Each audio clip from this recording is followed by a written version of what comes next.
থানকুনি পাতা অনেকেই খেতে পারেন না, কারণ কাঁচা অবস্থায় এটা একটা ঝাঁঝালো ঘ্রাণ হয়। আর এই ঝাঁঝালো ঘ্রাণটা অনেকেই সহ্য করতে পারেন না। তা আজকে আমি এই থানকুনি পাতা দিয়ে যে রেসিপিটা তৈরি করব, এখানে কোনো রকম ঝাঁঝালো ঘ্রাণই থাকবে না। সুন্দর একটা মিষ্টি ঘ্রাণ থাকবে আর খেতে এত ভালো লাগবে, আপনি এটা ফ্রেন্ড হয়ে যাবেন। আসসালামু আলাইকুম, কেমন আছেন সবাই? আশা করি ভালো আছেন। আলহামদুলিল্লাহ, আমিও ভালো আছি। এই থানকুনি পাতা কিন্তু অনেক রোগের ওষুধ, তারপরেও কিন্তু আমরা এটা অবহেলা করি। এটা একটা সাধারণ পাতা হিসেবে মনে করি। আসলে কিন্তু এটা গুণাগুণের কোনো শেষ নেই। তো যাই হোক, আমি এখানে অনেকগুলো থানকুনি পাতা নিয়ে নিয়েছি। ভালো করে ধুয়ে তারপরে একটু কুচু কুচু করে কেটে নিচ্ছি।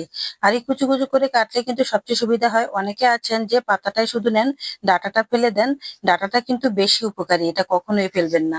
তো যাই হোক, আর এদিকে আমি প্যান বসিয়ে দিলাম, তার মধ্যে দিয়ে দিলাম 3টা পোয়া মাছ, আর সাথে দিয়ে দিলাম 3টা কাঁচামরিচ, আর তার সাথে দিয়ে দিলাম কয়েক কোয়া রসুন। সবগুলোকে কুচু কুচু করে কেটে নিয়েছি। আর এখানে পেঁয়াজটাও কুচু কুচু করে কেটে নিয়েছি। সবগুলোকে একসাথে হালকা করে ভেজে নিচ্ছি।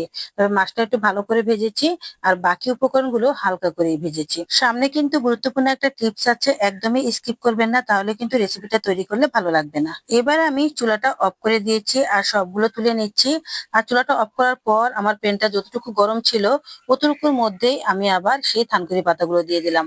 বাস একটু নেড়ে চেড়ে বাস রেখে দিয়েছি এভাবেই। কারণ এটা একদমই সিদ্ধ করা যাবে না, তাহলে গুণাগুণ নষ্ট হয়ে যাবে। তাই আমি এটাকে একটু গরম প্যানের মধ্যে বসিয়ে দিয়েছি, শুধু একটু নরম হওয়ার জন্য। কারণ নরম হলে খেতে অনেক ভালো লাগবে, আর কাঁচা কাঁচা ভাব থাকবে না। এটাই হচ্ছে টিপস। এটা যদি না করেন তাহলে কিন্তু এই রেসিপিটা একদম মজা হবে না। তো যাই হোক, আমি এখন মাছগুলো থেকে কাটা ছাড়িয়ে নিয়েছি। আর কাটাগুলো একদমই কম, কারণ পোয়া মাছের কাটা নাই বললেই চলে। তারপর ভাজা পেঁয়াজ, কাঁচামরিচ আর ভাজা রসুনের সাথে দিয়ে দিলাম একটু করে চিলি ফ্লেক্স, আর সাথে দিয়ে দিলাম স্বাদ মতো লবণ। আর এখন মাছ দিয়ে ভালো করে মাখিয়ে নিয়েছি। আর এবার দেখেন, এই তো আমি থানকুনি পাতাগুলো দিয়ে দিচ্ছি। দেখেছেন কত সুন্দর নরম হয়ে গেছে, অথচ কালারটাও কত সুন্দর আছে, একদমই সিদ্ধ হয়নি।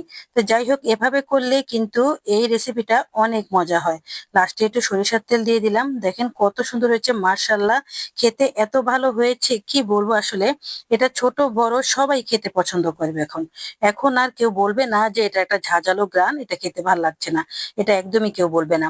অথচ কিন্তু শাকটাও আমি সিদ্ধ করিনি। সব দিক ঠিক রেখে গুণাগুণের কথা চিন্তা করে আমি এখন থানকুনি পাতার ভর্তাটা বানিয়ে ফেললাম।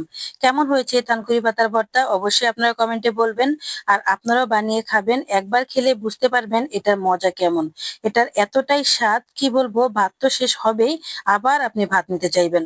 এতটা মজা হয়, কোনো রকম কোনো তরকারির দিকেই আপনার নজর যাবে না। আমি তো থানকুনি পাতার একদম ফ্রেন্ড হয়ে গেছি, সামনে পড়লে আর রেখে আসি না, সাথে সাথেই নিয়ে আসি। যাই হোক, কেমন হয়েছে আমার এই থানকুনি পাতার ইউনিক ভর্তাটা? অবশ্যই কমেন্ট করে বলবেন, সাথে একটা লাইক দিয়ে দিবেন। আর বেশি ভালো লাগলে শেয়ার করে রেখে দিবেন, তাহলে পরবর্তীতে আপনি নিজেও তৈরি করে খেতে পারবেন। ভালো থাকবেন সবাই, আজ এ পর্যন্তই। আল্লাহ হাফেজ।